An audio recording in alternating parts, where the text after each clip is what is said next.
Sendal lu. Oh ya udah. Nanti saya yang menjawab.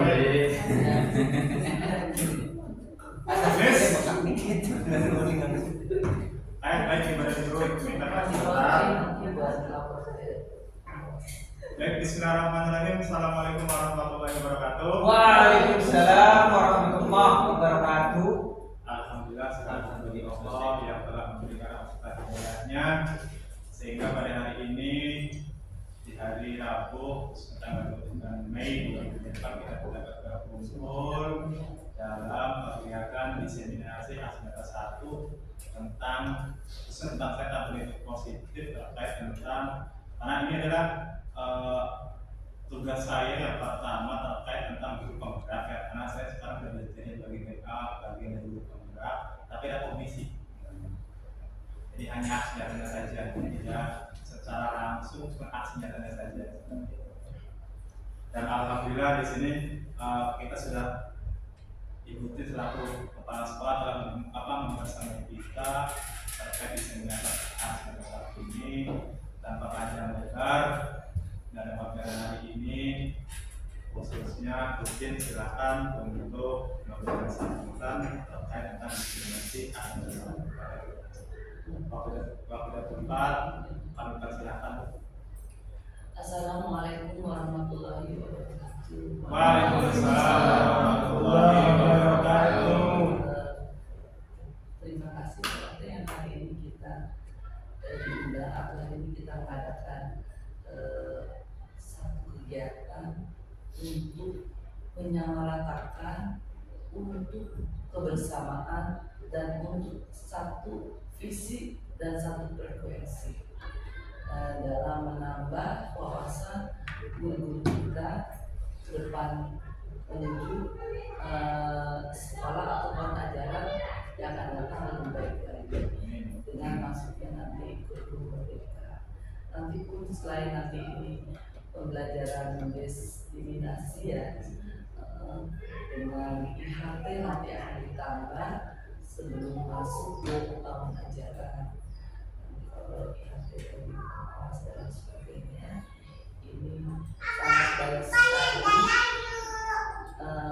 sangat baik sekali saya juga sepintas membuka materi ini atau artinya wacana-wacana ini sangat baik karena dengan adanya guru penggerak ini membuat lebih ke depan guru lebih pengetahuannya lebih banyak. Saya mohon yang masih ada di luar silakan untuk masuk. Silakan. Karena ini kalau begini berarti kita jangan sia-siakan pengetahuan siapapun yang memberi pengetahuan atau ilmu dari Pak Ote sebagai guru penggerak dan penggerak itu harus kita berterima kasih dan harus berikan wawasan kita. Tidak hanya itu, nanti juga banyak yang contohnya yang dia sudah di luar mendapat pelatihan apapun seharusnya berbagi. Nah inilah materi yang hari ini barangkali Pak Ote sampaikan, berbagi intinya untuk kemajuan sekolah ini. Ibu tidak berpanjang lebar, berterima kasih juga sama Pak Ote yang seperti ini yang guru-guru ibu harapkan. Dia mau memberi sekecil apapun ilmu yang dia dapat, dia bagikan untuk teman-teman. Dan sekecil apapun ilmu itu kalau kita berikan ke orang lain dan menjadi ibadah kita untuk di kelak itu saja. Tidak dalam materi tapi ilmu juga sangat berarti. Di samping itu saya mohon teman-teman juga mendengarkan apa yang nanti Pak Ote sampaikan. Maaf saya agak kurang sehat, jujur saya beli begini. Karena hormon saya sudah turun terus, jadi ya ini belum tidak sampai selesai. Saya mohon teman-teman semua untuk mau dan bersinergi dengan kegiatan ini. Saya rasa ini positif sekali. Kegiatan positif. Barangkali besok akan ada yang lain yang berbagi tidak hanya sebagai kebetulan, tapi yang lainnya, baik misalkan berwawasan organisasi atau ada berbagi tentang teknologi yang seharusnya ada, walaupun selama ini ada di dalam lokasi ataupun sel-sel saya yang kadang-kadang sekali lagi mohon didengar, mohon diperhatikan, dipahami, nanti berbagi, dilaksanakan apa-apa yang Pak Wanito lakukan ya sebagai karena ini positif bagi sekolah dan bagi saya tidak berpanjang lebar karena mulai dari terima kasih nanti ada makan siang sama-sama saya cukupkan akan dilanjutkan karena saya ya yang penting maksimal dan saya minta adanya berita acara dan apa namanya notulen atau ringkasan dari hari ini ya, terima kasih. Wassalamualaikum warahmatullahi wabarakatuh. Waalaikumsalam warahmatullahi wabarakatuh. Sebelumnya kita berdoa dulu. Jujur saya tidak terus kasih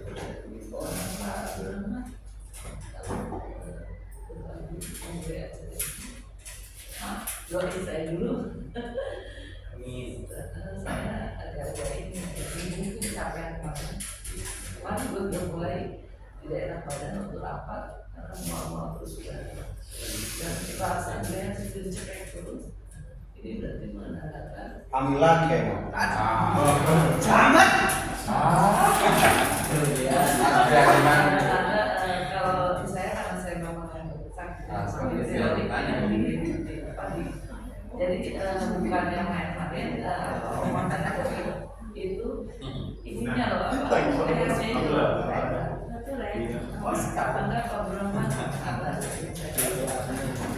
Assalamualaikum warahmatullahi wabarakatuh. Waalaikumsalam warahmatullahi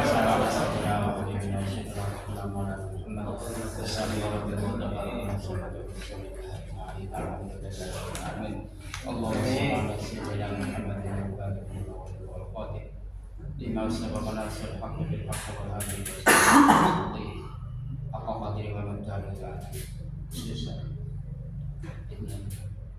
Allahumma inna nas'aluka as-salamah wa afiyatan fid din wad dunya wal akhirah. Allahumma anta mas'udi wa anta qadir bihamdika wa ya Allah. Allahumma ya syafi'al amrad.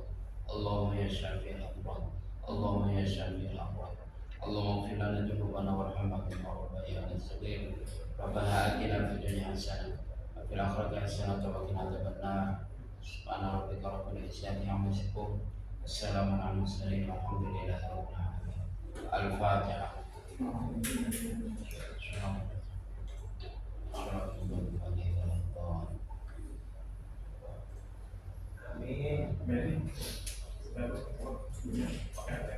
Baik, terima kasih untuk atas sambutannya. Untuk barangkali ibu istirahat bisa. agak ngegeleng ya. Bapak ibu paling nggak ikut. Oh ya, Apaan hukumnya? Belum diantar sama saya kan Bu? Iya dong. Yang berbakti. Oh, menang-menang Biadi. Iya sih. Itu bisa Lanjut ya. Baik. Terima kasih untuk Pak Ustadz atas doanya. Mudah-mudahan dari kita hari ini atas doa yang kita kalau satu jam ke depan kita bersama saya terkait desainasi Asdata tentang telepon. Baik, kemudian Ibu, saya terima kasih atas kehadirannya. Saya yakin bahwa Ibu pasti sibuk, tapi apa ya? Terkait tadi dengan rekod dan Nah, kayaknya sama orang. Sudah dinas. Baik, langsung saja. Bapak dan Ibu, sebenarnya apa sih sebenarnya tujuan ada negara seperti ini? Ada beberapa tujuan yang harus kita ketahui bersama. Artinya di acara akhir ini bukan acara hanya semata-mata hanya top 3. Ada 3 poin yang saya tuliskan di sini. Yang pertama adalah untuk menerapkan strategi disiplin positif lagi. Karena saya lihat kenapa saya menentukan catatan disiplin positif. Karena banyak siswa kita sekarang ini sudah di luar jalur. Kenapa saya lebih senang ke sini? Kayak ini yang pasti kita terapkan sehingga insya Allah bukan kita terapkan bersama. Artinya saya di sini nggak menggaris sendiri karena saya juga berada di menerapkan kegiatan seperti ini. Hari ini kita akan membuka wawasan kita, akan membuka hati kita dan pemikiran kita sebenarnya seperti apa sih kita nanti sehingga bisa menerapkan. Yang pertama tentang tujuan disiplin ini kan pertama adalah mendapat strategi disiplin positif yang memerdekakan atlet. Semua harus memerdekakan atlet, prinsip utamanya dari kita untuk sebagai memerdekakan atlet prinsip utamanya itu untuk menciptakan apa yang sekolah aman dan berpihak pada murid. Karena dengan menciptakan ekosistem yang aman, saya yakin anak-anak pasti bakal bertahan. Nah, ini yang harus kita menjadi PR besar. Bagaimana kalau menciptakan anak itu biar aman? Ya, nanti kita berdiskusi nanti. Yang kedua adalah menyusun langkah-langkah dan strategi nyata apa yang efektif dalam juga kolaborasi dengan seluruh pemangku kepentingan sekolah agar terciptanya budaya positif yang dapat mengembangkan karakter murid. Ini yang paling penting, mengembangkan karakter murid. Ya, itu yang kedua. Yang ketiganya selalu bersikap reflektif. Kita kadang-kadang setiap pengajaran kita tidak pernah mengajar di sebenarnya. Pengajar kita benar enggak sih? Pengajar kita salah atau tidak? Sebenarnya tidak ada salah dan benar sebenarnya. Cuman dari refleksi sendiri itu kita bakal tahu kita mengajar sebenarnya benar tidak sih? Karena yang tanpa kita sadari ketika berada di mengajar itu pasti ada anak-anak yang seperti ini, ada seperti itu. Sebenarnya bukan salah mereka juga. Proses kita yang kadang-kadang bisa menjadi berat, tidak aman dan nyaman seperti itu. Dan hari ini nanti kita akan coba bahas tentang tujuan tentang kegiatan hari ini. Agenda kita hari ini itu ada 4 kegiatan. Yang pertama tentang pembukaan, kedua ini yang paling penting dengan materi positif kita fokus di sini dan belum cara fokus di diskusi dan tanya jawab. Ini agenda kegiatan kita hari ini. Lanjut.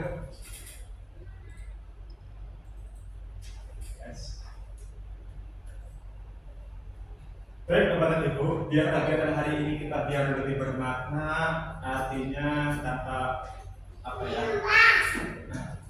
Ada 7 kegiatan yang kita sepakati bersama. Pertama adalah tentang diharapkan nanti Bapak Ibu seluruh peserta memiliki suatu berpendapat. Saya minta nanti Bapak Ibu seluruh saling berpendapat. Mari kita berdiskusi bersama, mari kita mengelaborasi bersama tentang pemahaman kita.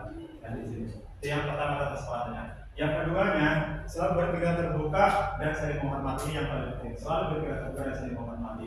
Yang ketiganya, jika ada peserta berbicara, maka peserta yang lain mendengarkan. Yang keempat, berpendapat setelah dipersilakan. Yang kelima, berpartisipasi penuh. Yang keenam, bisa kegiatan dengan perasaan gembira, ini yang penting. Mengikuti kegiatan perasaan gembira. Yang ketujuh, simpan terlebih dahulu handphone Anda sama kegiatan berlangsung. Ini yang paling penting adalah itu. Bapak dan Ibu, sebenarnya kenapa konsep setiap kegiatan, setiap pembelajaran itu harus ada seperti ini? Pernah nggak Bapak Ibu seperti ini sebelum kegiatan pembelajaran? Pernah nggak? Belum pernah. Nah, sebenarnya Saya tadi. ya, karena gini prinsipnya. Setelah saya melihat ternyata oh iya ada yang kegiatan yang ternyata sepele tapi bermakna aslinya. Ketika kita memberikan pelajaran, kita kasih kesepakatan belajar dulu. Ini kesepakatan pembelajaran kita hari ini atau menggunakan kemudian sepakat nanti. Ya. Jadi dengan aturan seperti ini nanti anak-anak akan meyakini, oh ya, makanya ketika nanti anak-anak di kelas menggunakan handphone, khususnya kalau saya setiap itu saya selalu berikan keyakinan kelas dulu. Di setiap pembelajaran saya yang 07 dan 30 ini, maka saya menekan di situ. Nanti kita bahas ya kita bahas nanti terkait masalah ini nanti. Ya, enak lanjut. Oke, ada pertanyaan seperti ini. Ini penting harus kita bahas bersama ya. Hukuman dapat mendisiplinkan anak, pertanyaan pertama. Yang kedua, pemberian hukuman dengan hal positif seperti membaca atau membersihkan halaman sekolah dapat meningkatkan disiplin anak. Mari kita bahas bersama di sini. Ya. Kira-kira dari poin nomor 1, setuju tidak kalau misalnya hukuman dapat mendisiplinkan anak? Iya.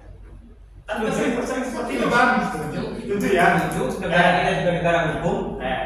Siap, itu yang pertama. Kalau yang keduanya, apabila hukuman dengan hal positif seperti membaca atau membersihkan halaman sekolah dapat meningkatkan disiplin anak.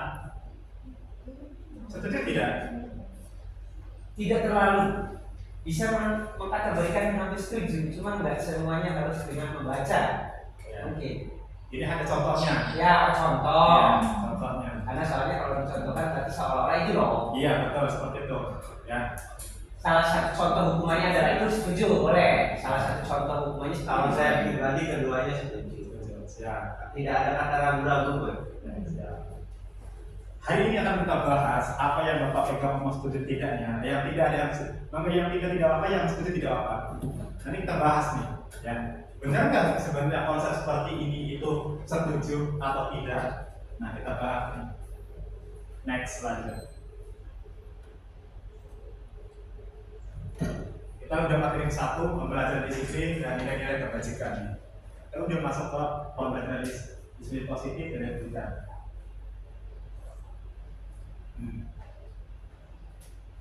Pertama udah nilai positif. Sekarang saya pertanyaannya, nggak mau ini. Menurut kepada ibu, telematika sekarang kita budaya apa yang sekarang yang masih melekat di dalam yang masih melekat sampai hari ini tentang budaya positif khususnya. Gurunya dulu lah. Saya pribadi nggak ada. Iya. Yang masih melekat sampai saat ini. Yang Sudah. hilang sih sebenarnya udah hilang. Akhirnya ada. Sudah hilang, tapi pernah nggak punya motivasi sendiri kira-kira kita harus seperti ini biar untuk karena gini, sebenarnya Bapak dan Ibu itu role model sebenarnya. Role model itu contoh. Maka ada istilah buku itu di buku dan di Ditiru. Nah, istilah itu role model istilah. Jelas sih pertama kata pertamanya. Asli. Role model. Role model. Karena dalam prinsipnya, kenapa sekarang anak-anak kita itu sekarang banyak datang terlambat, siang? Karena role modelnya itu seperti itu. Anak-anak SMA itu termasuk anak-anak yang sudah memberikan, artinya sudah bisa, iya betul, menginterpretasikan diri. Wong bapak ini menjadi seperti itu. Makanya ketika, maka kalau saya bisnis sendiri, memang saya juga kurang, tapi saya kalau berbisnis seperti ini. Ketika kita pengen mencocokkan sesuatu, maka kita harus mencocokkan sesuatu terlebih dahulu. Ya, seperti itu. Nah di sini budaya positif adalah budaya mempromosikan nilai-nilai seperti kejujuran, itu yang paling penting. Nilai-nilai kejujuran, rasa hormat, ya, kerjasama, dan keterbukaan itu yang paling penting. Ada kejujuran, ada rasa hormat, ada kerjasama, dan keterbukaan. Ini untuk apa? Menciptakan nilai yang mendukung di mana orang berkembang dan bekerja dengan baik. Prinsipnya adalah berkembang dan bekerja sama dengan baik. Setelah ada di situ ada kejujuran, ada rasa hormat, ada kerjasama, ada keterbukaan. Nanti goalnya adalah berkembang dan bekerja dengan baik. Itu sebenarnya positif. Terus apa terkaitnya pola perilaku yang paling penting? Pola perilaku siapa? Kita khususnya. Mungkin kita hari ini kita nggak ngomong masalah umur dulu. Kita aja dulu sekarang. Ya, kita dulu sekarang. Nilai-nilai apa yang sebenarnya ada?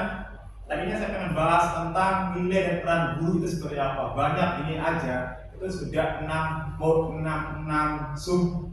Kalau di guru penggerak itu hampir 15 hari. Cuman hari ini kita bahas semua pokoknya hari ini. Soalnya jam 12 kita target selesai hari 15. Ya. Di sini ya Bapak Ibu, apa manfaatnya? Yang pasti manfaatnya untuk kesejahteraan peningkatan individu yang paling penting. Peningkatan produktivitas dari budaya pikir nanti kita akan meningkatkan produktivitas kita. Ya. Bapak dan Ibu datang dan pergi pasti kalau sudah mendapatkan budaya positif, nanti akan ini. Kesejahteraan individu yang sekarang kita lagi tenang. Kita sudah sejahtera atau belum? Rasanya seperti itu kan? Ya, karena budaya positif tinggi itu tidak ada, maka wajar ketika petani itu muncul seperti itu. Kalau ini sudah diterapkan, saya yakin omongan kita secara langsung kalau ngomong sejahtera, siapapun berbangun sejahtera sebenarnya. Karena saya yakin namanya itu sudah manusiawi, dong ada di 3 kurang. Nah, tingkat kesejahteraan itu tergantung sejahtera dalam hal apa. Karena yang ngomong sejahtera, ada sejahtera dalam hati, merasa terpuaskan itu sudah menyatakan sejahtera kalau dalam sejahtera. Sudah ada kepuasan batin yang berarti alhamdulillah saya sudah seperti ini. Sekarang itu sebenarnya sudah sejahtera. Tapi kalau rasanya tentang material itu banyak nanti tahapannya. Kita lanjut.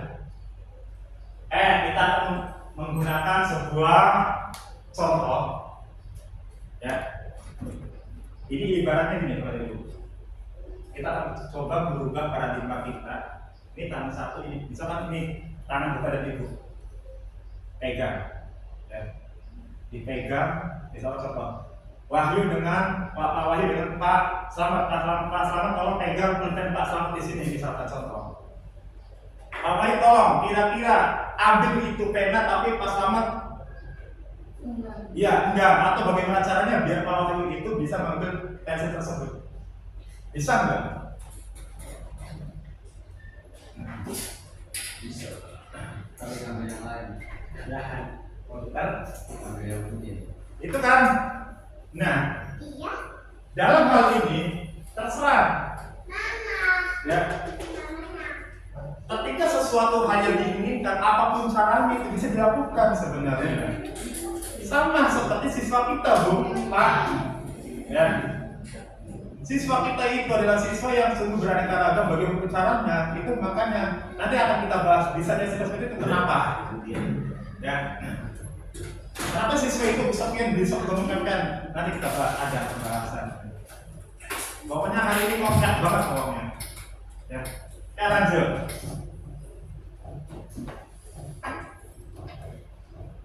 Nah, baik. Kita akan mencoba merubah paradigma kita antara dari kontrol sama ilusi kontrol. Saya sudah salah ngomong, soalnya Bapak yang sering salah ngomong pada gemuyuk soalnya. Bahaya kalau ngomong kayak gitu. Ada kemudian, Lanjut. Kontarik itu. Sepakat beli nomor 1 bahwa guru itu sering mengontrol murid. Sepakat. Ya kan? Ilusinya kita tuh, kamu tuh harus nurut dengan aku. Iya. Sila jangan kerja makan. Betul. Ya kan? Ya. Ya kan itu kan? Itu yang pertama. Yang kedua, kritikan dan mencela masa bersalah dalam membentuk karakter. Benar beli? Kan bayangannya bahwa si D itu bakal melakukan ternyata itu untuk di sini tadi untuk membentuk karakter kan? Ya kan? Ya. Nanti kita bahas.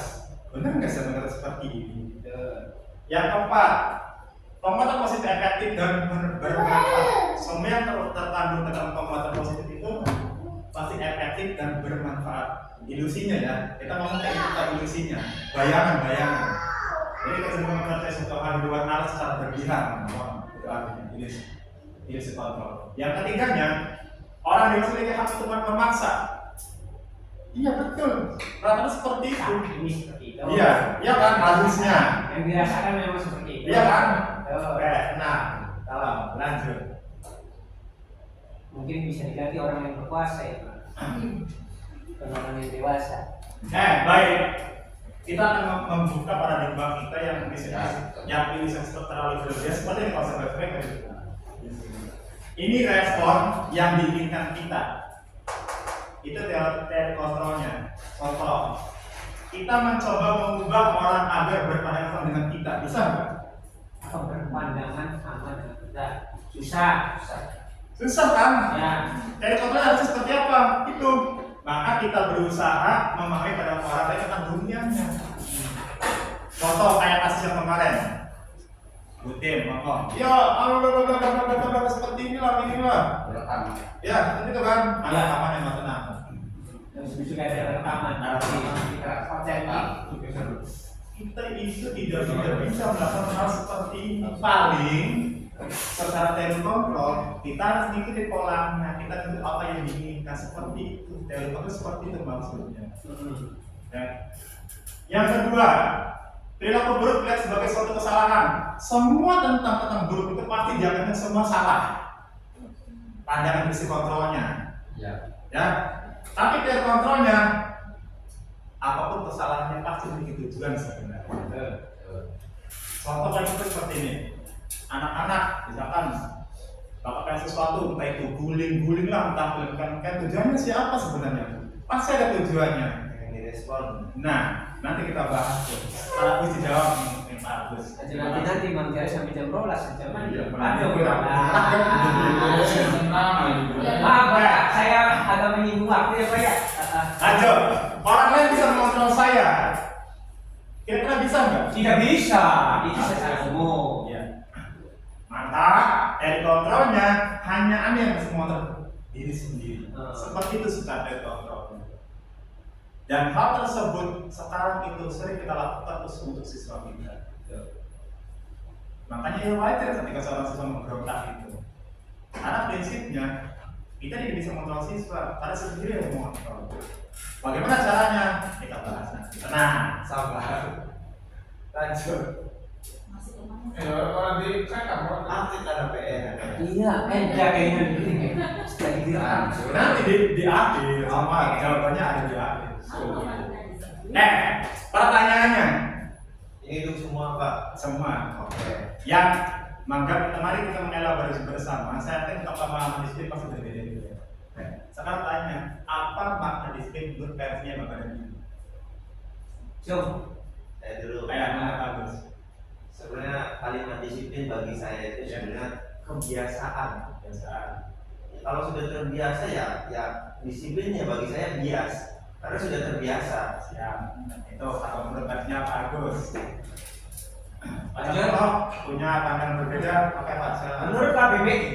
Oh, bagus. Iya nggak apa-apa.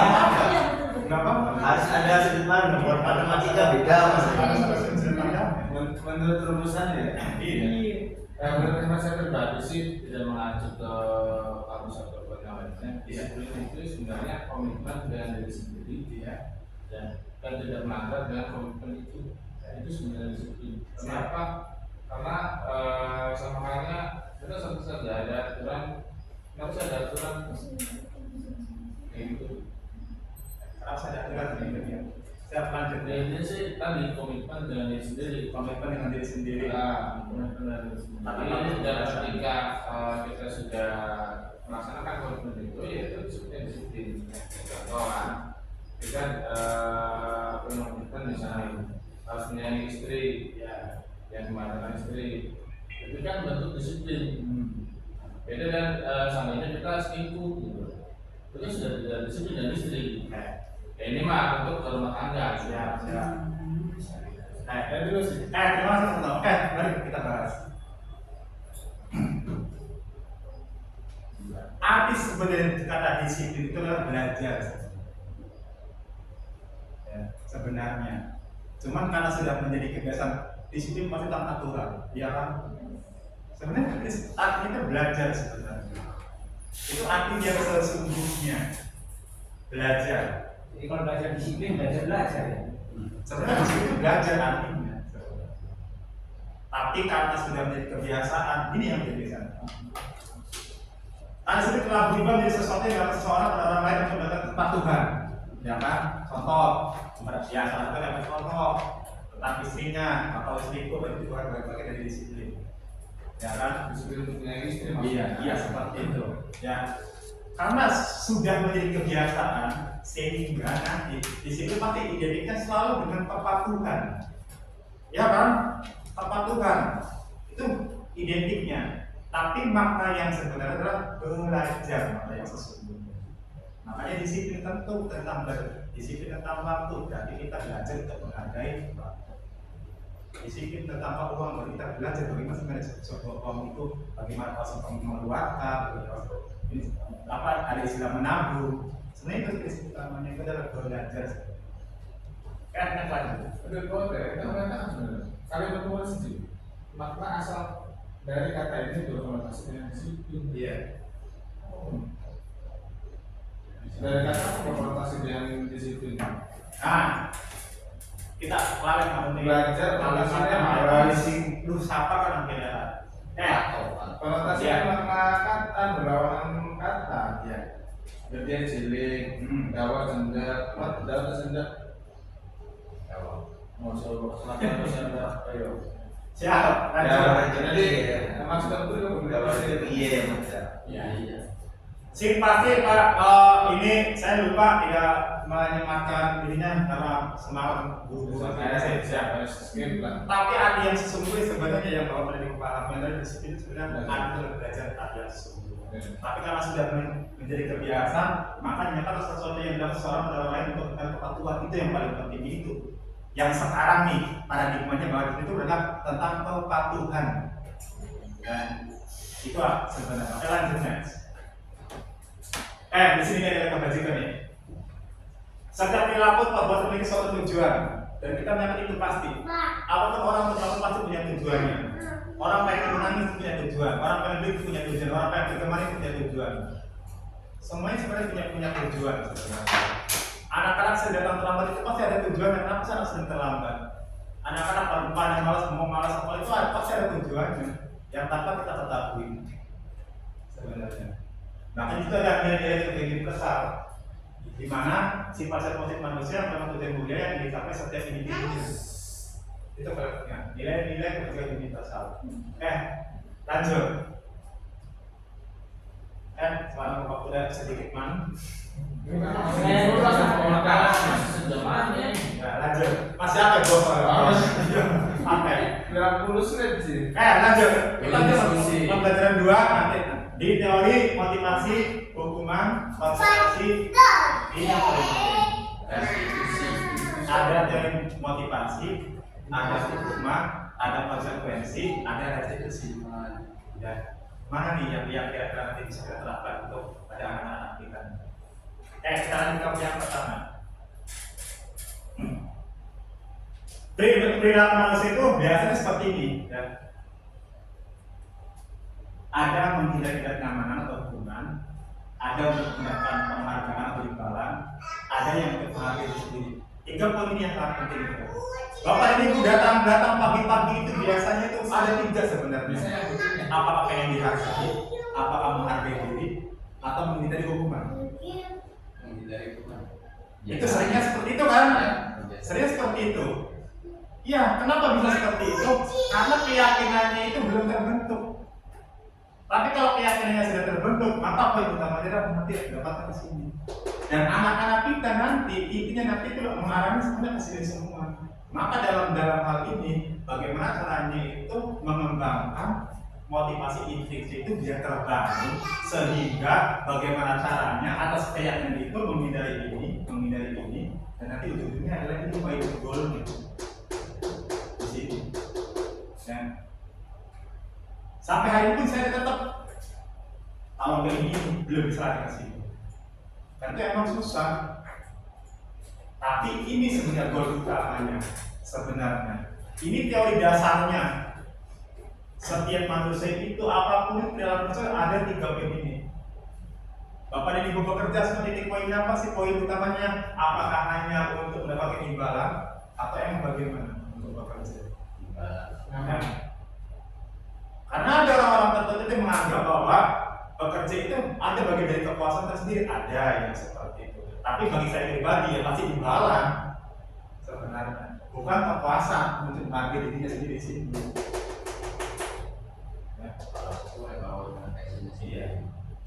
Itu ya, itu teori motivasi perilaku manusia ada 3 sebenarnya. 1, menghindari tindak kenyamanan atau hukuman. Yang kedua, mendapatkan imbalan. Yang ketiganya adalah untuk menghargai diri sendiri. Maka pertanyaannya untuk ini, apa yang akan terjadi apabila saya tidak melakukannya?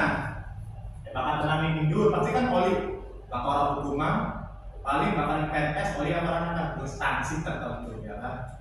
Di sini kalau nomor 2, apa yang masih dapat apabila saya melakukannya? Ya kalau bapak orang oleh hadiah, ya pasti oleh duit. Kan ini tujuannya. Tapi kalau ini apa hasilnya? Kepuasan nanti yang akan diperoleh. Yang ini emang sudah tingkat dewa. Jadi, Masalah sakit. ya, Itu sudah pasti. Tapi bagaimana caranya nanti bapak dan ibu dan anak murid kita itu ini nyata kita. Ya tidak gampang sih sebenarnya, tidak gampang. Tapi saya yakin pasti bisa. Karena kalau motivasi intrinsiknya, karena dalam dasar itu kita itu tidak pernah bisa menyentuh motivasi intrinsik siswa sebenarnya. Kita aja tidak pernah menyentuh dirinya sendiri kadang-kadang. Ya susah nanti sebenarnya seperti itu. Next,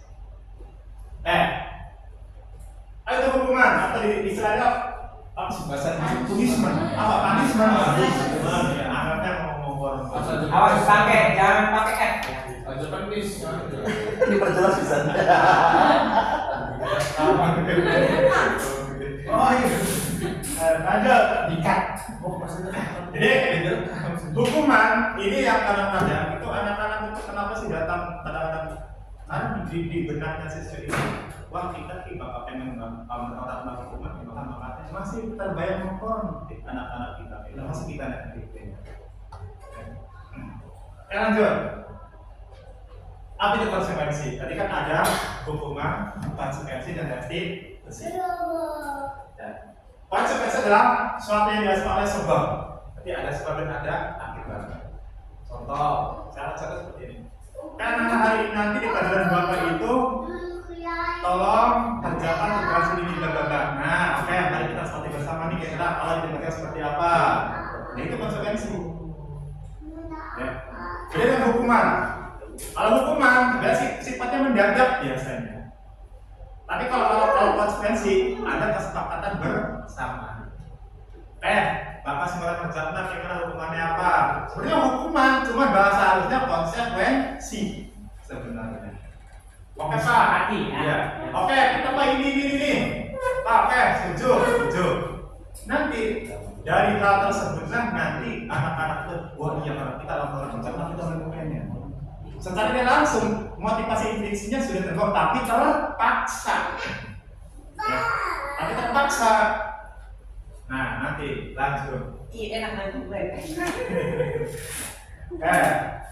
Ini perbedaan antara hukuman dan konsekuensi ya. Kita belum ngomong restitusi. Hukuman sesuatu yang menyakitkan harus terjadi, pasti itu. Ini imbasnya yang kadang-kadang siswa jadi wah sulit nih bapak mau bukan. Ya. Tapi kalau konsekuensi sesuatu harus terjadi, tapi menyakitkan ujungnya. Ini karena menyakitkan ada setitik karena ada kesepakatan itu ya. Yang kedua, membuat anak sakit pasti terserah. Kalau saya pribadi, makanya kalau sama anak-anak nanti kalau tugas guling-guling bukan, tapi itu didasari dengan kesepakatan bersama. Makanya penting ketika menerapkan sesuatu itu harus ada kesepakatan. Setelah itu baru kita bahas keyakinan, nanti ada. Lanjut. Kalau hukuman anak menguji kedisiplinan pasti. Tapi kalau konsekuensi anak menghargai disiplin. Karena disepakati bersama. Ya. Karena misalnya aturannya, saya buat aturan seperti oke. Bagaimana cocok Pak? Oke. Kalau tidak cocok bagaimana caranya? Ini. Nah, atas kesepakatan bersama itu akan diterapkan konsekuensi, bukan hukuman. Tapi kadang-kadang walaupun konsekuensi ada garis besar yang harus pahami. Ketika anak melakukan kesalahan itu, ini yang paling penting. Gunakan sesuai dengan hukuman yang selaras. Ya, contoh, anak datang terlambat, kira apa yang cocok kira-kira? Atau anak tidak mengerjakan tugas, kira konsekuensinya apa kalau anak tidak mengerjakan tugas? Ya nanti sepakat dulu konsekuensinya sama. Nah, tapi yang paling penting kadang-kadang kita lupa kadang-kadang yang ini. Anak tidak mengerjakan tugas, konsekuensinya satu, mandi WC, nah itu yang kayak tidak selaras itu sebenarnya. Ya. Bagaimana caranya? Saya sering bahas dengan anda yang dulu. Ini Pak, biasanya kita kan kalau melakukan hukuman kan kadang tidak selaras dengan tindakan yang mereka lakukan. Contoh misalkan anak-anak main bola, mencapai kaca, misalkan. Apa konsekuensinya? Berarti harus mengganti kata tersebut kan? Itu kan selaras kan? Selaras kan? Nah, kadang-kadang yang kita lakukan itu hukuman itu kadang-kadang tidak selaras apa yang mereka lakukan. Dan itu yang akhirnya berapa kata seperti itu jangan oh iya benar ternyata kalau mau ke situ langsung semua tindakan yang kita lakukan. Jadi lama-lama contoh misalkan anak mematakan ballpoint, maka kontennya harus menggunakan ballpoint tersebut. Itu selaras namanya seperti itu. Ya, langsung selesai. Anak melakukan pelanggaran, mabuk, berarti anak diberi apa? Ya kalau tidak maksud seperti ini. Nanti kita mau berdiskusi saja. Belum soalnya waktunya masih banyak. Masih ada sesi diskusi. Nanti juga ada nitip tuh. Sama ada Itu istilah.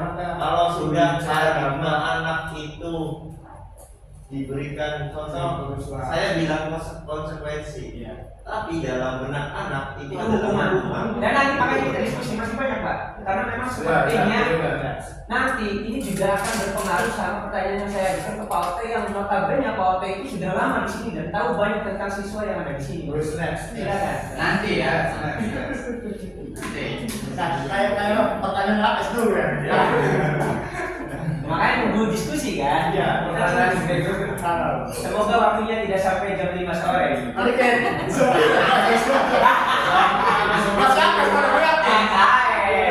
lanjut. Ini ya. Nanti saya share lagi. Ini yang saya share. Lanjut. Ini ya. Pros. Restitusi adalah proses menciptakan kondisi bagi murid untuk memberi kesalahan mereka. Ini yang paling penting. Tapi, ada tapinya. Ini yang paling beratnya. Karena di sini kita akan membutuhkan bagaimana membangun sebuah dari pacaran ada sebuah apa namanya habitat saya. Ketika orang sudah meyakini orang tersebut adalah orang yang secara langsung sebagai tidak ada hukuman, tidak ada konsekuensi. Tapi kalau timbul yang bikinnya kuat, apapun itu akan mereka lakukan. Kalau dari sisinya kuat. Contoh, kayak juga laporan habis di mana apa kan? Ya, susun. Ya, dengan pacaran pernah ngomong, ketika kita berbeda ini, karena orang itu sudah meyakini bahwa orang itu seperti itu. Sama seperti siswa kita, kalau siswa kita sudah meyakini tentang hukuman, tentang konsekuensi, sudah tumbuh restitusi, mereka dengan sendirinya itu tanpa dipikirkan itu akan sendiri. Tapi kan tidak gampang.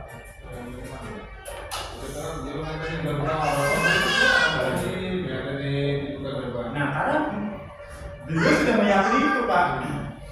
Oke, lanjut. Ya, lanjut ya. Lanjut. Apa sayang? Lanjut. Ini 9 ciri restitusi. Yang pertama bukan untuk kesalahan, namun belajar dari kesalahan. Ya.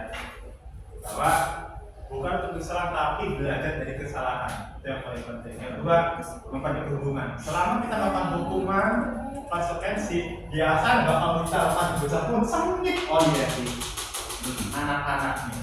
Ya. Tapi dengan restitusi itu bisa memperbaiki hubungan. Nanti ada praktek cara-cara teknik dan intinya. Ya saya juga masih belajar, tapi di sini maksudnya kita di sini artinya perlu tahu, kita belajar bareng. Karena awas ya, satu hal lagi. Di sini saya bukan menjadi orang hebat, tapi hanya belajar berbagi pengetahuan saja. Untuk belajar prosesnya ya bersama-sama seperti itu. Ya. Tawaran, tapi bukan paksaan. Kalau restitusi itu tawaran bukan paksaan. Ya. Tapi kalau konsekuensi, ya ada sebabnya, ya harus ada dilakukan itu. Tapi kalau restitusi, ya kayak pacaran tadi, anak-anak pun jangan kalau dan diam saja. Karena itu sudah meyakini Pak, kalau seperti itu. Beda dengan anak-anak yang sekarang. Bakal pun balik, ya saya kan balik, bahagia. Ya, lanjut. Restitusi menuntut untuk melihat ke dalam diri. Ngaca ini. Yang ketiga, restitusi itu bukan dasar yang mendasar tindakan. Apa sih yang mendasari tindakan itu? Tujuannya apa sih anak melakukan itu? Nanti kita bahas, ada pembahasan ya. Restitusi sendiri adalah cara yang paling baik. Restitusi fokus pada karakter bukan tindakan. Restitusi fokus pada solusi. Ya. Semuanya pada solusi. Dan hari ini kita di sini tidak ada satu sosok yang bisa memberikan solusi. Hanya kritikan. Makanya wajarlah kita dengan seperti ini. Kalau dulu mungkin hari itu, Pak kita pada seperti ini ada solusi seperti ini. Karena saya juga masih merasakan sosok orang tersebut. Kalau dulu, ketika saya mengalami seperti ini, ada. Makanya hebat sebenarnya secara tidak langsung ada sosok tertentu yang sudah membaca ternyata berbeda seperti ini sebenarnya. Sudah belajar sebenarnya. Cuman tadi ternyata kayak orang restitusi ternyata. Kita tidak tahu istilahnya ya. Iya, gitu. Makanya sampai sekarang kadang-kadang saya juga masih belum kenal sosok di sini yang bisa mengatakan seperti ini. Tapi ketika ada anak itu tidak ada yang bisa kami. Hanya titik-titik dan titik, hanya saran saja tidak kita solusi. Sekarang kita solusi kita pasrah ini. Walau Sejak awal saya Ya, seperti itu. Lanjut. Ini perbedaannya. Aduh, kayak Ya, nanti tenang bisa. dibaca juga bisa. pada intinya saja. Jadi gini intinya, semua yang terkait tentang hukum itu sifatnya negatif, gitu ya. Tapi kalau bahasa itu sifatnya netral. Maksudnya netral. Tapi kalau restitusi itu positif arahnya. Kalau kita ngomong sebentar akibatnya ya, karena hukum pasti negatif satu, pasti ada yang tersakiti, ya kan? Kalau misalkan hukuman. Tapi kalau konsekuensi karena sudah kesepakatan bersama, dipaksa, dia belum melakukan, maka sikapnya netral. Tapi bukan dipaksa tapi mengikat, Pak. Iya, seperti itu. Kalau dipaksa memang kita nggak maksa. Ya. Karena sudah terikat dengan kesepakatan, dengan konsekuensi, makanya mereka harus melakukan. Ya, sepakat seperti itu. Karena ngomong kita bisa rekon, maksudnya kita ngomong. Mohon dikat ya. Ya lanjut. Enak memakai begini. Lanjut. Tapi restitusi lebih positif. Kenapa? Restitusi merupakan pilihan. Tapi kalau konsekuensi sesuatu harus terjadi. Tapi kalau hukuman sesuatu yang dinyatakan harus terjadi. Betul. Ya. Terakhir kita langsung aja. Sorry Mas David, waktunya.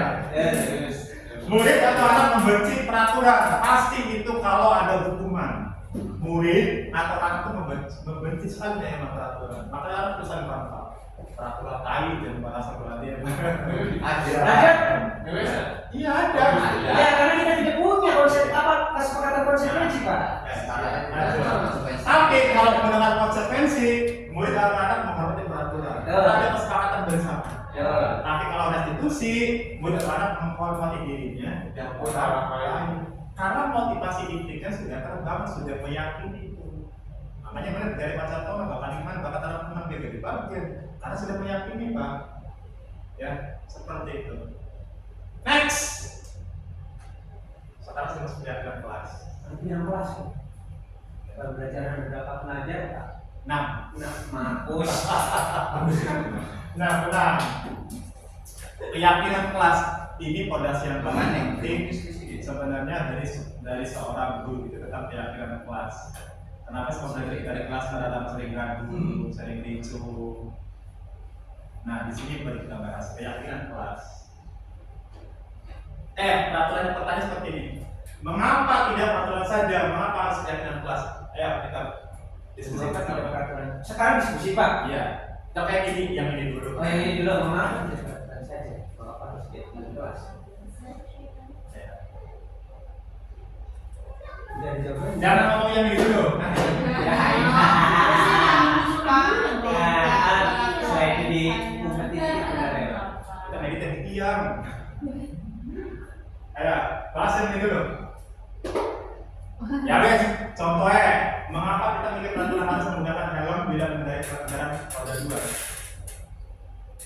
Mengapa? Bukankah apa Bu? untuk keselamatan kita sendiri. Keselamatan sendiri kan? Berarti secara tidak langsung ibu sudah meyakini.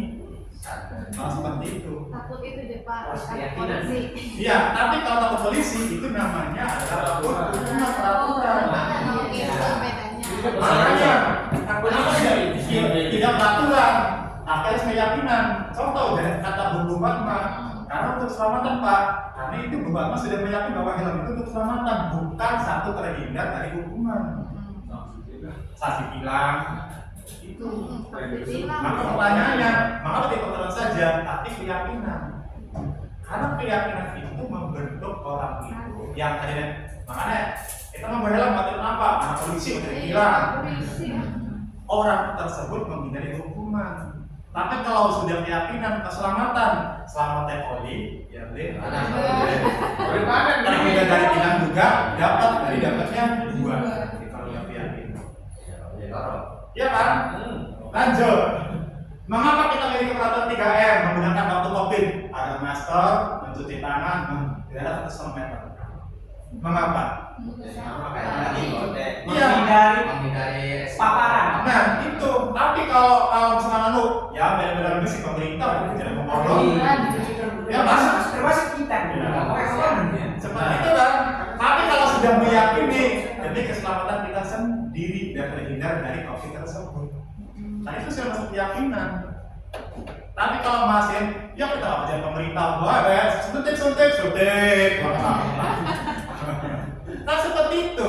Tapi sebenarnya kalau kita udah yakin, oke kita suntik ikut. Karena apa? Untuk menghindari kita dari peraturan tersebut. Kalau sudah meyakini. Yang ketiga, mengapa kita memiliki peraturan harus datang tepat waktu pada saat mengikuti pelatihan?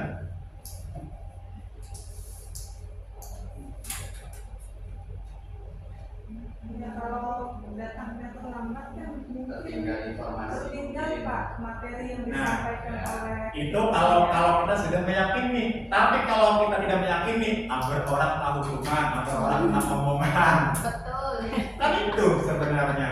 Maka pertanyaannya, mengapa tidak peraturan saja? Mengapa secara kelas?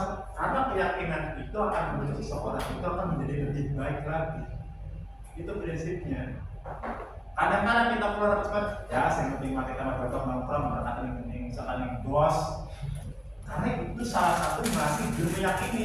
Tapi kalau sudah meyakini, insya Allah di situ ada sesuatu ilmu yang bermanfaat. Itu goalnya. Seperti itu. Nah, bagaimana caranya kita mendapat itu ke anak-anak? Ya ini tugas kita nanti. Ya, tugas kita. Maka di sini maka untuk menutup motif fisik membalikkan nilai-nilai keyakinan dari menggerakkan soal dengan gerakan atau tetap menggerakkan prinsipnya. Pak, kita memberikan contoh. Selama ini contoh kayak contoh simpelnya. Berapa sih kalau naik motor harus menggunakan helm? Kita untuk keselamatan diri sendiri, bukan menghindari tilangan polisi. Tapi selama ini kan, gue helm ada polisi di mana gue helm bakal wis berlaka copot bani. Karena belum meyakini itu. Dia tetap yakin Pak, bahwa rambut yang dia pakai helm itu akan merusak tatanan rambut. Itu juga keyakinannya dia sendiri. Masuk, tapi itu keyakinannya yang sifatnya apa ya? Nah itu keyakinan orang lain. Iya, Betul. Lanjut. Kan orang biasa pensi ya. Nah, jika peraturan kelas sudah dibentuk, maka tinggal keyakinan kelas, maka lingkungan positif, maka muncullah budaya positif. Amin. Alhamdulillah selesai. Belum. Astagfirullahaladzim. Ya. Nah di situ maka ketika sebenarnya ada pada seperti ini. Apa yang membedakan antara peraturan, kesepakatan dengan keyakinan? Ada pertanyaan. Soalnya gini, Pak Pasil, menurut versinya Bapak tunjukkan Pak Pasil ke Bapak. Iya. Menurut versinya Bapak, kalau apa bedanya aturan atau peraturan, kesepakatan dan keyakinan? Ayo kita punya lagi sama apa tadi? Dari dalam diri sendiri. Apa tuh? Keyakinan. Keyakinan, oke. Berarti dia itu timbulnya dari dalam diri sendiri. Itu kesadaran. Itu keyakinan. Kalau kesepakatan? Kalau apa tadi kan? Kesepakatan. Kesepakatan mah jadi Ada kedua dua belah pihak. pihak. Jadi Oke. ada namanya kesepakatan tuh Tadi. terjadinya antara dua belah pihak. Ya. Kalau peraturan? Kalau peraturan dia kita ikut aturan Sepihak. antara sepihak. Jadi contohnya begini Pak, Iya. misalkan ada sebuah lembaga, kita ingin masuk ke lembaga tersebut. Ya. Lembaga punya peraturan, kita Iya. ikuti peraturan yang tersebut. Tapi kesannya kita harus mengikut dengan peraturan yang sudah ada atau peraturan yang terbentuk oleh satu pihak. Kalau kesepakatan, peraturan belum ada, kita masuk, nah kita sepakati bareng dengan konsekuensi yang sudah disepakati nanti. Gitu.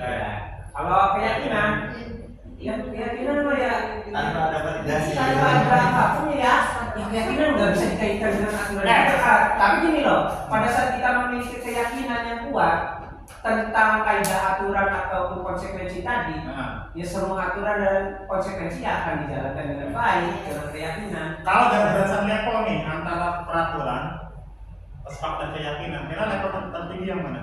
Ya keyakinan, kalau udah yakin aturan apapun ya kayak kita iman nih, contohnya yang Islam. Iya. Ya jelas aturan Islam adalah menjalankan sholat misalkan. Ya, itu Tapi dari bos tadi, bos tadi. Ya, Assalamualaikum warahmatullahi wabarakatuh. Bagi waktu sangat enggak. Ya seperti itulah. Jadi level tertinggi ya keyakinan Pak. Kalau saya Aja nggak mau Ustaz, kurang kuat kita. Sampai deg. kalau saya kan Baik. Enggak, Pak. Belum baik itu juga Pak. Ya, wes. Ya sudah cukup. Itu kita lagi ada yang lain, maka silakan. Level tertinggi dari peraturan, kesepakatan, dan keyakinan. Ya, seperti Sepakat ya tadi, kalau memang keyakinan memang ya tadi yang didasari yang bahwa semuanya yakin. Kalau ibu-ibu bagaimana? sependapat lah ya. Baik, baik, Bu, baik. Baik-baik saja. Baik saja. Nah, kabar. Baik. Kita ambil secara kontekstualnya ya, secara kehidupan nyata apa itu peraturan. Peraturan ini dibentuk oleh sebuah lembaga. Ya. Aturannya contoh di hari Senin harus menggunakan seragam ini. Berarti secara langsung anak-anak sudah sepakat nih. Oh iya benar. Ya. Dan sudah meyakini bahwa nanti setelah Senin selesai itu anak-anak menggunakan seragam ini. Secara tidak langsung kalau misalnya level tertinggi itu ada di peraturan sebenarnya level tertingginya. Karena bagaimanapun juga fungsi utama untuk apa? Kenyamanan juga nanti. Ya, kita kalau ngomong Islam orang rada clear ya kita ngomongin. Iya. Karena kalau dalam sebuah lembaga, contoh ngomong Islam itu ada aturan yang baku, ada aturan dan ada asunan. Kalau di Al-Quran nggak ada asunannya. Itu aturannya yang sudah dibentuk oleh Dr. menggunakan kitab suci itu sebagai aturan tertinggi, level tertingginya. Sehingga dari itu kesepakatannya tergantung kesepakatannya mau menggunakan metode yang mana. Kalau tidak iman gimana? Kalau tidak iman tidak yakin. Level tertingginya yakin. Karena pada dasarnya kalau anak tahu di sini ada aturan syariat itu tapi tidak yakin, dia tidak akan ikut sama aturan syariat. Itu bosan bener. Karena iman itu terbentuk karena adanya sebuah aturan. ketika itu sudah ada. Kalau tidak mengimani aturan itu bagaimana?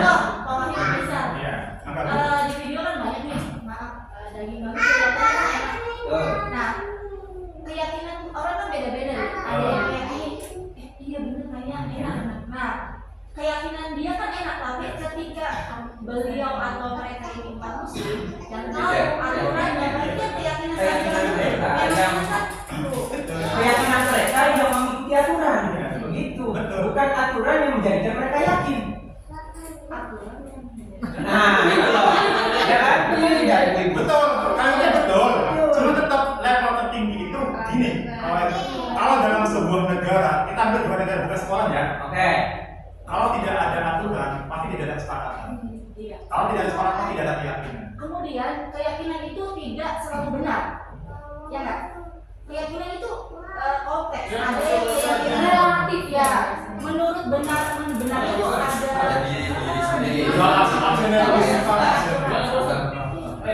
Ya, Tapi kalau udah kalau aturan, aturan, dia pasti benar. ya mau tidak mau ya diserahkan sih.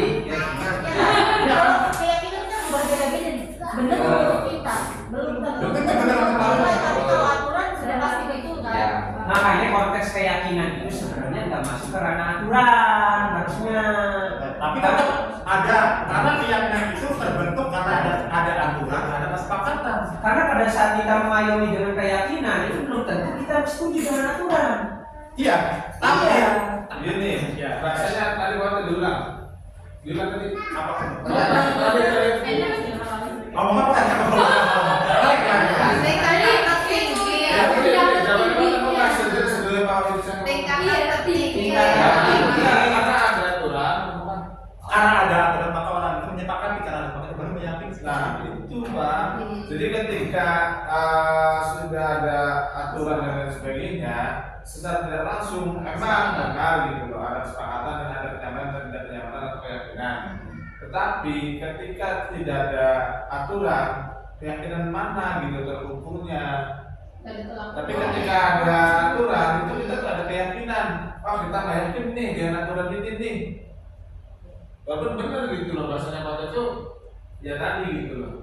Yang namanya aturan itu memang membuat sesuatu itu jadi jadinya tadi itu keyakinan, jadi suatu keyakinan.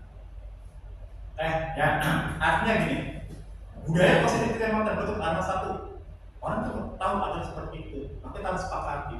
Setelah disepakati yakini, maka budaya positif akan muncul kalau hal-hal tersebut sudah ada keyakinan dari dirinya sama masing-masing siswa kita atau guru kita. Budaya positif tidak bakal muncul kalau tidak adanya keyakinan. Susah. Ya itu makanya saya bingung Pak Cakal, saya jadi debat ya, bukan jadi diskusi. Budaya positif itu sebenarnya sudah ada.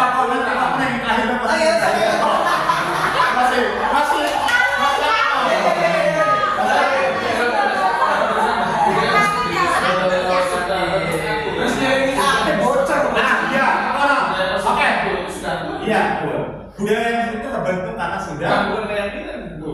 Sudah yang mengkonon maklum. Cuma masalahnya kan aturan ada yang tertulis, ada yang tidak. Sudah kami Pak, jalur sewu. Itu sudah harus aturan itu. Padahal sudah secara langsung sudah jadi budaya di situ. Padahal aturan mungkin tidak secara tertulis. Siap, terima kasih. Konon. Kita ternyata siapa itu oke. Lanjut.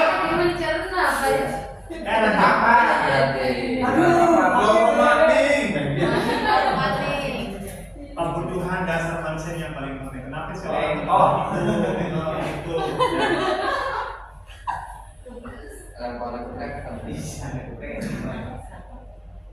Unsur yang ditemukan oleh manusia dalam menjaga keseimbangan baik secara fisiologis maupun psikologis.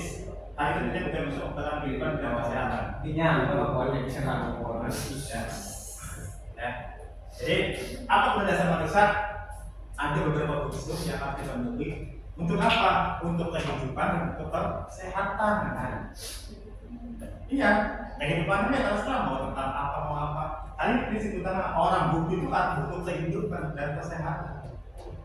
Sebenarnya ada 5. Menurut teorinya Dr. William Beasley, salah satu psikolog, dokter. Jadi sama dokter Mas Telu, dokter Mas Siji. Dokter S dulu.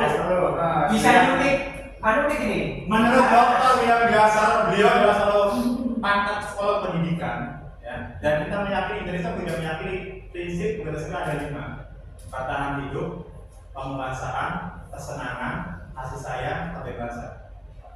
Pada zaman anak-anak itu sebenarnya dijelaskan seperti ini.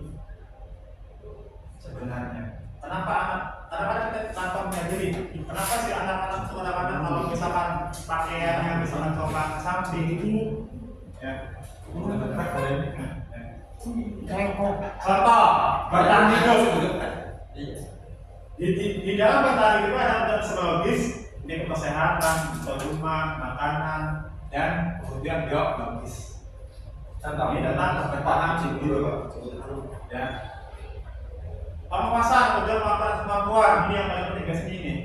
Apabila kemampuan dan kemampuan yang sering dilakukan oleh kita, itu dianggap berharga. Ya. Apa untuk sesuatu dianggap atas dan keterampilannya, didengarkan dan memiliki harga diri. Itu tentang penguasaan nih. Kalau kesenangan, itu mencari kesenangan. Entah itu caranya entah itu bermain atau tetap bersama, itu tentang kesenangan. Kalau saya dan rasa diterima, dibutuhkan saya dan diterima, kebutuhan tetap terhubung dengan orang lain, itu kasih saya dan rasa diterima. Kebebasan, kebutuhan akan pilihan, ini yang paling. Ini kebutuhan yang sering dilakukan kebutuhan yang sifatnya apa ya, ada kepentingan seperti dan rahasia seperti itu kan kalau dalam hukum ekonomi ya seperti itu. Nah, dari kelima ini menurut William Glasser, semua tujuan tentang tadi kita ada kalimat kebutuhan manusia itu didasarkan dengan tujuannya. Sebenarnya ini tujuan utamanya mereka bangun seperti ini prinsip utamanya. 5 kebutuhan dasar manusia. Uang gawe jahat itu kenapa sih? bisa ini salah satunya. Penghargaan atau melakukan sesuatu. Iya. Kenapa segala satu Hercules itu sampai berjaya? Karena pengen satu diakui, pengen menguasai, pengen kekuasaan. Ada juga tentang kesenangan yang seperti itu. Orang berarti ada yang sifatnya kesenangan juga ada. Orang berbahagia juga kadang-kadang ada sebagai kebebasan ada. Bagaimana cara untuk mengoreksinya? Nanti kita akan belajar 3 segitiga restitusi. Nanti kita akan belajar. Dari situ kita akan tahu bagaimana cara mengetahui tentang hubungan. Apa sebenarnya akan mendapat seperti ini? Pak, ini gambar-gambar seperti ini. Saya juga masih belajar praktek. Nanti artinya kalau dan ibu sudah tahu, silakan dipraktekkan nanti. Karena nanti kalau misalkan tempo belajar seperti ini, otomatis bapak dan ibu itu nanti harus ikut guru penggerak keluar prosesnya. Makanya kalau pengen lebih belajar lebih tahu, silakan ikut program guru penggerak. Nanti. Yuk, yuk, Saya mau gerak kemana-mana. Lanjut. Alhamdulillah 5 posisi mandi. 5 masih kontrol, masih jam kira. Masih. Masih mana guys? Ya. Lanjut. Ini yang paling penting Bapak dan Ibu. Mari kita sikapi bersama, kita pahami bersama. Kira-kira posisi nanti ketika Bapak belajar mengajar itu seperti apa sih? Dan di sini anak 5 seperti apa itu?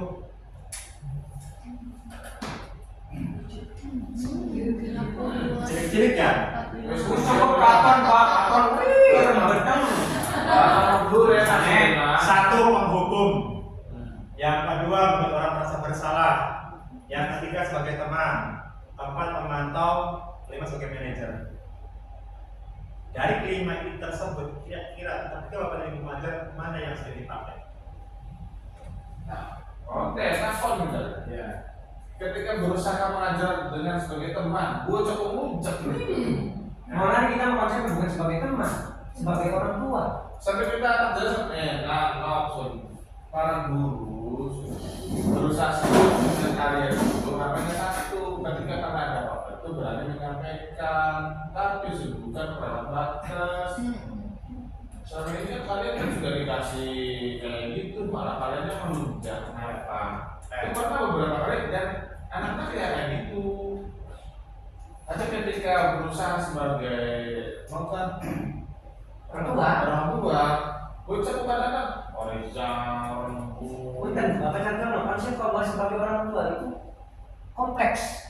ya. Karena sebagai orang tua kita itu juga bisa sebagai teman, sahabat, pacar dan lain sebagainya. Itu maksudnya kita, tapi anak itu seperti Makanya ini nanti lanjut dulu Pak. Baru kita diskusi lagi. kadang-kadang bocah kayak kemudian Sampai bentar Bapak ngobrol kita ini untuk menuntaskan tugas Pak Ote. Oh iya, sebagai next Atau memang mempermasalahkan sekolah kita. Kalau menuntaskan masalah dengan tugas Pak Ote selesai. Selesai atau kita bubar. Nanti ada di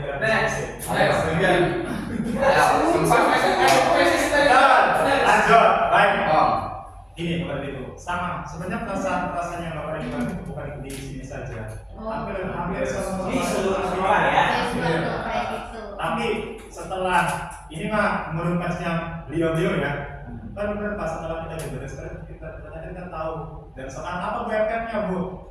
Jadi sekarang anak-anak itu, ini menurut pasnya beliau ini bukan menurut pasnya saya. Sekarang anak itu yang namanya demokrasi itu memang seperti itu dulunya. Maka ada proses tertentu yang kita terapkan. Ketika anak-anak sudah, makanya sebenarnya ini yang paling penting ya. 1, 2, 3 yang harus dihindari sebenarnya. yang memantau sama manajer. Ya, sebenarnya ini yang harus dihindari. Hukum, ada siapa mau? Oh,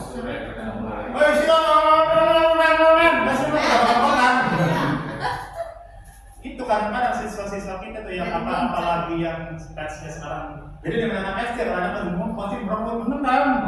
Tapi karena itu emang usianya yang sudah ya seperti itu. Gimana ketika mau ternyata bolak apalagi kita kan sat karena tinggi boleh.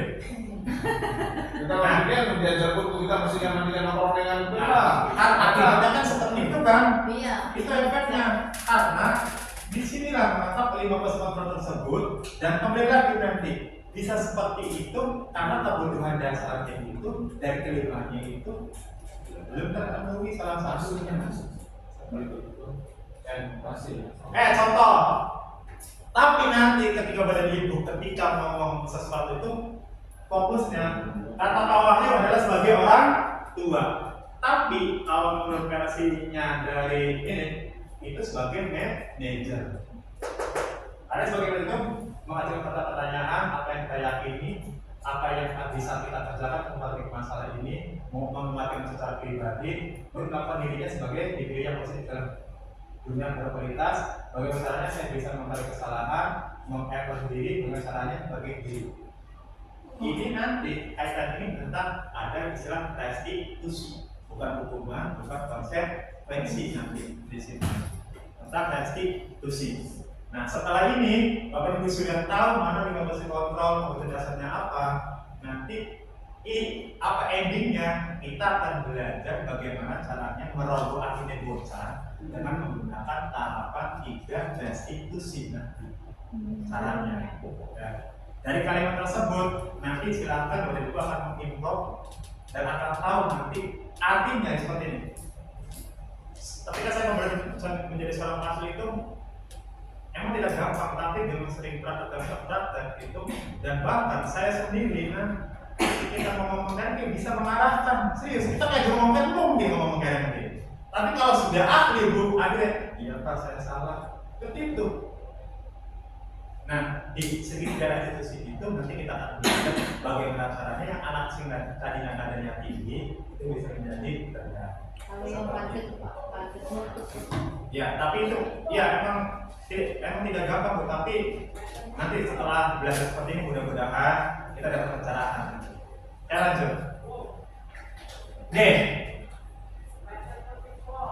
Tapi kalau Pak Ibu melakukan penanganan masalah itu, kalau 5 faktor itu, ketika kita menemukan masalah ya, nanti sebagai penghukum merasa bersalah, menjadi teman atau sebagai manajer. Bergerak antara peraturan dan pemantauan nanti ini hasilnya. Kalau kamu tidak, kan sudah mohon. Nanti kalau kamu tidak mengerjakan, kamu akan mendapatkan hukuman, ya kan? Tolong Pak, ini gagal seperti ini. Kan kadang seperti itu. Tolong Pak, kamu kan tahu sendiri kalau saya tidak nanti tidak ini, artinya seperti ini. Sering ada sekali seperti itu. Tapi kalau sebagai manajer, kenapa sih nak kamu tidak mengerjakan ini? Apakah ada yang salah dengan ayo kamu? Nanti kita mau belajar kalimat-kalimatnya. Biar nanti kita menjadi pegangan acuan bagaimana cara si anak sekiranya berdur menjadi si murid ngomongnya menjadi nada tinggi, menjadi rendah. Nanti kita belajar. Bisa nih peraga. Ini yang terakhir. Segitiga restitusi. Tentang budaya profesional sebagainya. Ini titik poin utamanya bagaimana cara mereka bekerja itu menjadi baik. Nanti kita coba akan belajar tentang praktek segitiga restitusi. Tapi secara teori dulu. Untuk prakteknya memang nggak beda sendiri aja. Kalau mau prakteknya kok sema nih mau Nanti. Lanjut. Wah, seperti menentukan antara sesuatu yang berbeda. Apa itu segitiga restitusi? Proses menciptakan kondisi bagi murid untuk memperbaiki kesalahannya sehingga karakter mereka lebih kuat ketika memberi pada kelompoknya. Ya, tadi tuh tanpa harus di segitiga itu yang akan ditimbulkan adalah keyakinannya, yang akan dimunculkan keyakinannya. Iya, pada kelompoknya artinya Jadi positif. Kelompok yang positif. ya kelompoknya. Lanjut. Seperti tahapannya.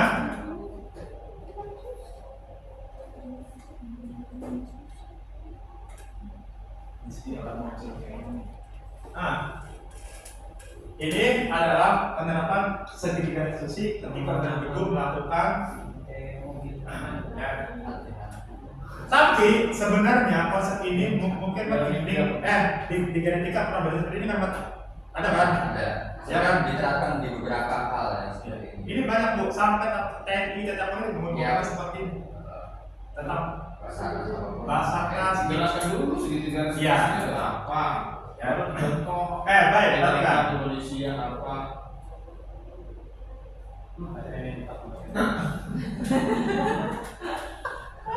Orang betul ya. Langkah pertama adalah menstabilkan identitas. Kalau ada masalah ya. Langkah pertama adalah menstabilkan identitas dulu. Pertanyaan seperti apa? Pertanyaan seperti ini. Oleh dulu ya.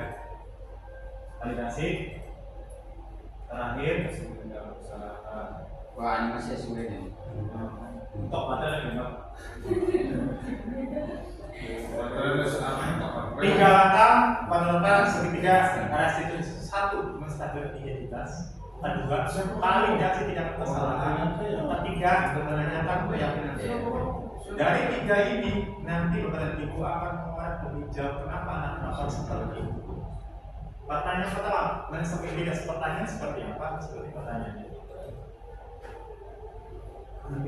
Bapak paling tidak percaya ke siapa yang salah? Uang bisa selesai. Ya, Dan siapa uang salah? Bapak yang tidak mencari uang, siapa yang salah? Tapi ingin mencari solusi atas permasalahan ini. Ini pertanyaannya. Pertanyaannya seperti ini. Pak, boleh nggak improv? Boleh silakan. Tapi ini rumus utamanya. Ketika contoh anak boleh tetap. Maka langkah pertama menstabilkan identitasnya. Kenapa sih kita bulat? Tidak langsung menyalahkan. Tidak langsung menyalahkan. Ya, kita sabarkan dulu. Coba dia ceritakan kenapa bisa seperti itu. Jangan. Ini pertanyaan yang pertama. Yang keduanya, ini pertanyaan pertama. Ya kan? Sahabatnya baca di sana. Setiap orang pernah melakukan kesalahan. Boleh improv? Boleh. Boleh, tapi ini rumus bakunya. Dengan pertanyaan maksudnya. Iya. Boleh. Ini rumus bakunya. Jadi langsung siro bulat bang baca kok bocah kok buru-buru garapan tenang. Malah nanti di kanan kok orang kan bot mana. Ya kan? Jadi awalnya itu dari dunia. Iya. Setuju karena berhubungnya ya, akhirnya harus diucapkan dan juga saya udah ngomong karena memang di sekolah kita ini memang butuh sosok dengan konseling yang memadai sudah mempelajari hal-hal seperti itu, maka saya tegaskan dan sarankan Bapak Hotel untuk siap jadi guru BK. Semua orang kamu ya. Silakan, jangan saya. Kami. Maka Saya dulu. Terserah silakan membagikan atau tidak. Saya pribadi sebagai kapten di sini. Lanjut. Ya, jadi ketika apapun nanti beribu contoh misalkan, kenapa sih anak sering tidak datang ke sekolah? Guna mata tahapan ini. Ya, guna mata tahapan ini. Apa sih nak kamu? Coba dia kamu tidak pernah datang ke sekolah. Apakah di sekolahnya tidak nyaman? Atau di sekolahnya gara-gara ada OT atau bagaimana? Stabilkan dulu. Ya, mana yang masih berbeda.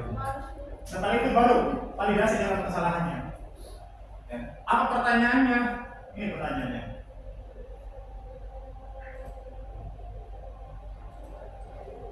Lanjut.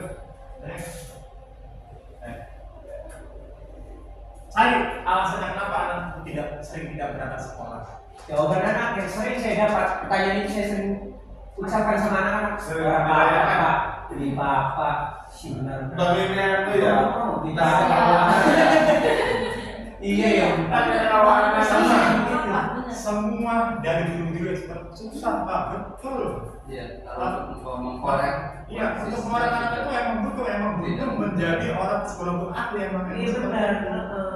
Tapi ya sebenarnya artinya ya itu makanya saya juga sering ngomong ya Pak Bu sama saya juga sebenarnya atau ibu sebenarnya sama karena di situ makanya sebenarnya basic tentang psikolog ya seperti itu harus ada Dimiliki oleh semua guru ya. Iya. Itu makanya kenapa harusnya seorang guru itu menjadi sosok orang tua. Harusnya. Karena sosok orang tua itu juga menstabilkan kondisi anak. betul. Orang tua itu OT. Iya kan, semua orang tua ya. Lanjut, yes, jangan lanjut.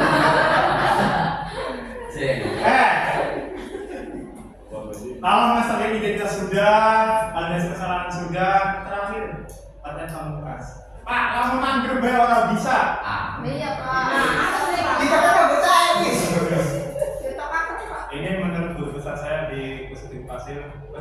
emang tidak gampang karena belum terbentuk keyakinannya. Karena motif belum terbentuk, bagaimana langkahnya? Kalau sudah seperti itu, ya berarti kita harus menggunakan pihak ketiga. Contoh, Pihak ketiga siapa? Ada dua. Satu, boleh menggunakan, kalau tetap manusia sudah bisa, maka kita telepon yang paling mampu kita sih.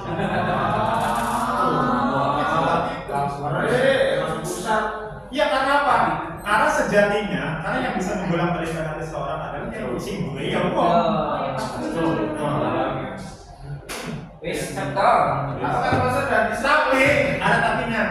Makanya guru besar saya kalau begitu pasti jangan lupa Pak sering di setiap doa juga anak-anak kita yang barang berapa dulu? Nah, tapi kalau kita sudah meyakini tersebut, maka tadi kembali kitanya meyakini tidak itu yang dalam kita. Makanya kita meyakini tidak bahwa mereka itu anak-anak kita. Kalimat-kalimat Nah itu masalahnya, jadi gue ngapain urusan aku kok? Itu diskusi tadi begini.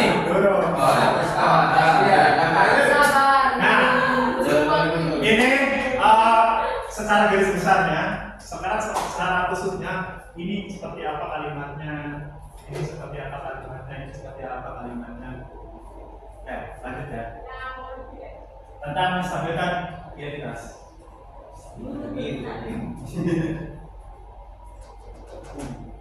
Ya, berbasis itu hal yang manusiawi itu pertanyaannya. Tidak ada manusia yang sempurna. Bapak juga buat salah. Kita pasti bisa menyelesaikan permasalahan ini. Bapak ini tidak tertarik untuk mencari tahu siapa yang benar, siapa yang salah. Bapak Ibu lebih tertarik untuk menyelesaikan masalah ini. Terakhir, kalau kamu menyalahkan dirimu sendiri terus apa kamu bisa baik kepada diri sendiri? Ini kalimat rumusan-rumusannya. Nah, oke. Kita tuh bukan pernah sih ya, hampir ya, setengah ya. Pakai kalimat si senada kalau kata lu, Kayak betul juga masih nah, terus ya contoh, ada yang tahu apa yang maksudnya ini? Nah, terus besok oleh dulu. Ya. Jauh sekali mana nih? Aku tuh di bapak. Nah, nih bapak ini nanya, kenapa nggak tahu? Ya bapaknya aja nggak tahu. Tuh, Aku mandi bisa punya. Tapi kan bapak itu juga pernah buat salah. Ya, bapak itu salah. Bapak beda pernah ngomong. Dibalikkan Itu bapak. Ya apa sih buat saya? Kita pernah sampai kita akhirnya jangan masuk bapak ngomong koran itu, aku macam sih. Kamu dulu menjawab pertanyaan bapak. Bapak guru sudah menjawab pertanyaan. Supaya pengen macam sih. Siap. Tapi bukan. Tapi karena kalimat bapak dulu jabarannya, mana besok ya bapak dulu. Pertanyaannya apa? Jawaban dari pertanyaannya kembali mengkonon. Nih, nah, bapak juga pernah buat salah. Bapak juga belum pernah mabok. Nah, sudah di bumerang. Nah, saya sebagai pemain yang kita mabok. Ya, maksudnya senada gitu dengan kalimat itu gitu loh. Dan itu tuh sebenarnya ya tadi ketika anak itu bagus, terus nalarnya, dia tidak akan menjadikan wah Pak Santono pernah mabok, wah Pak Santono menjawab apa takut dan guru jawabannya. Tapi ketika punya positif maka itu dia nggak bakal kasih itu, tapi yang negatif wah kalau mereka pernah mabok masih nggak ya Pak Santono guru jawabannya masa apa ini kita pernah beberapa kali di hampir beberapa tingkat dan di beberapa kelas ya. Nah, enaknya gitu. Baik. Nanti diskusi. Oh iya, lanjut. Sebenarnya riset pasti terakhir. Kenapa anak-anak lama seperti itu? Satu, kita tidak pernah belajar kan tentang teori kontrolnya, Bu. Respon itu apa ya? Setiap respon bagi mereka tentang literasinya. Biasanya kenapa seorang PR terbesar hari ini kita tentang literasi. Maka ketika literasinya rendah, maka buru-buru karena menjawab pertanyaan dari pasar umum. Mikir aja susah. Betul. Posisi bukan yang biasa. Karena Iya. dalam prinsipnya ketika literasi seorang anak itu sekian persen, gue mikirin mau apa, mana jawabannya kayak ngomong, tapi nggak apa-apa, minus 0 lah, tapi kayak pertanyaan Pak Wahyu, karena itu literasinya kurang, terus didikan etika dan kebutuhan dasar manusia juga kurang. Apa? Nah, hal tersebut yang kadang-kadang bisa menjadi anak seperti itu, ya. Sehingga motivasi intriksinya, ya apa caranya? Ya terserah ya, oleh seperti itu. Tapi kan sudah terbawa seperti itu. Tapi kalau mau bawa caranya, ya ditambah kredit captain, kan? Lama secara ngomongkan negatifnya kan? Tapi kan nggak boleh seperti itu. Berarti lingkungan juga berpengaruh. Betul sekali bu. Gitu. Karena dalam dua pendidikan itu ada 3 poin yang bisa mempengaruhi anak. 1 lingkungan pendidikan, keluarga, masyarakat. Pendidikan sudah bagus, tapi kalau di lingkungan yang nggak bagus tetap. Karena yang seolah itu cuma berapa jam, tapi yang terbanyak itu ada di keluarga dan ada di lingkungan. Kok bakal ngomong agama nih bu? Karena tapi yang agama itu pembahasannya. Ya, tuh, maka itu pak, makanya PR terbesar, makanya kenapa? Tapi kan sebuah literasi anak itu kurang, buru-buru anak memikir ini. Maka saya pernah berkata, sekarang saya setiap bulan harus diangkat setiap bulan. Gaya tulisan kayak kemen, pertanyaannya, apa yang kau pahami? Nah, sing penting anak ini kene, guru berkata ikut gua pak, saya tahu benar. Apa yang kau pahami pertanyaannya? Ya kan? Bahkan sekarang kalau saya buat, wis diputar-putar, soalnya apa?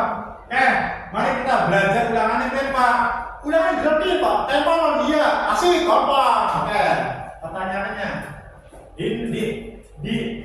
ini kita ngomong nomor ya, nomor 1, 2, 3 ya.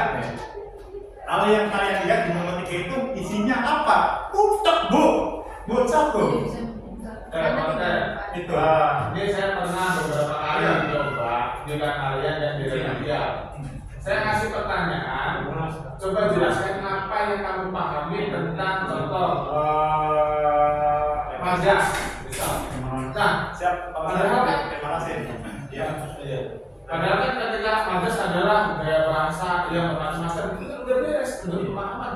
Tapi bocah umur 3 angker beblinger. Itu pak, karena literasinya. Karena kan memang belum tahu apa itu majas, jadi mereka sulit mengungkapkan Ya, karena memang enggak maksudnya gini bu, secara teori kan sudah disampaikan. sudah disampaikan. Nah, ketika ulangan ya, atau remedial itu cuma maksudnya biar itu nggak terpaku dengan hafalan buku gitu. Ya, maksudnya apa yang kamu pahami tentang majas, bukan apa yang dimaksud dengan majas A atau B atau C, sarkasme atau apa? Simpel. Punten Pak, saya mau tanya. Bapak memberikan teori sudah. Pemahamannya mereka sudah atau belum? Sudah, secara Nah itu kalau sudah nggak bakal begitu susah kalau memang secara pertanyaan ya. Sudah paham? Pernah.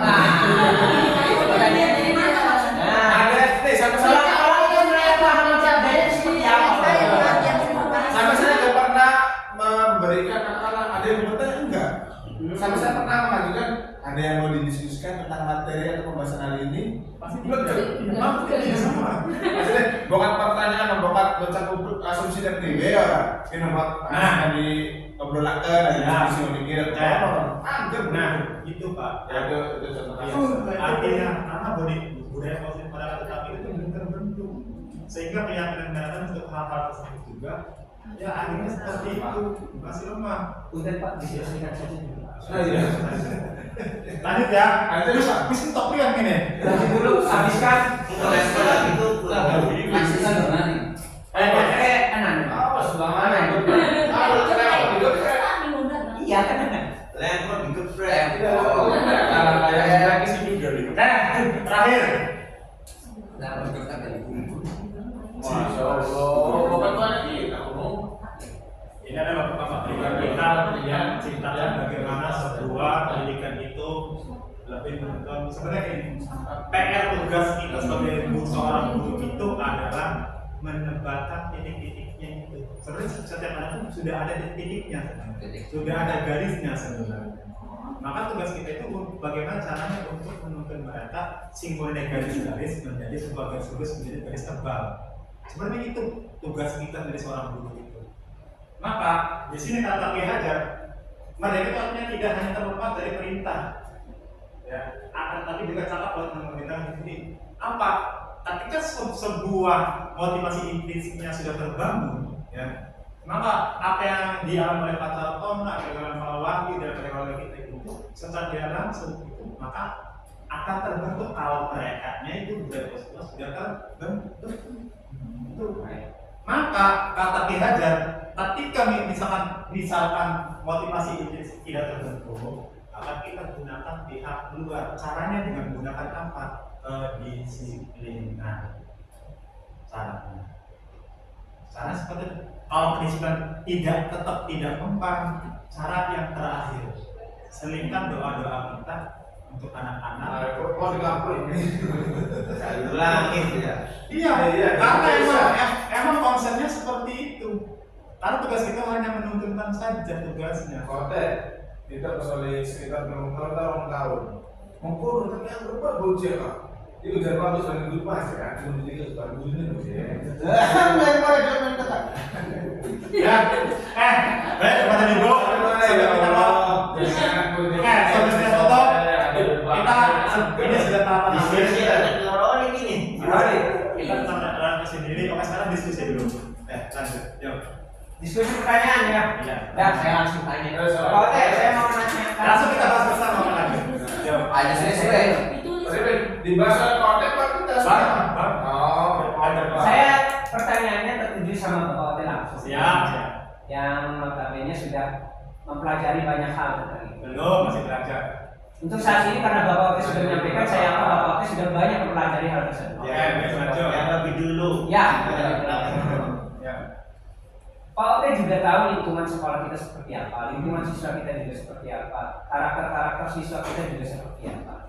Untuk masalah yang sekarang dihadapi sekolah kita, adakah solusi yang baik untuk kami terapkan untuk siswa-siswa kita yang menurut Pak Ote baik sesuai dengan apa yang Pak Ote tadi sampaikan?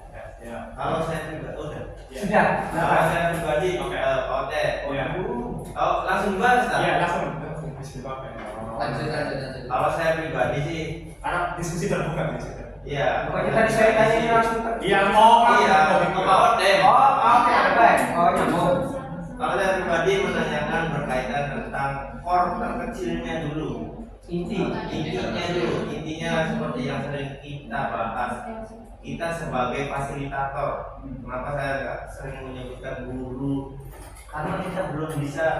Saya pribadi ya, belum bisa digugu dan ditiru.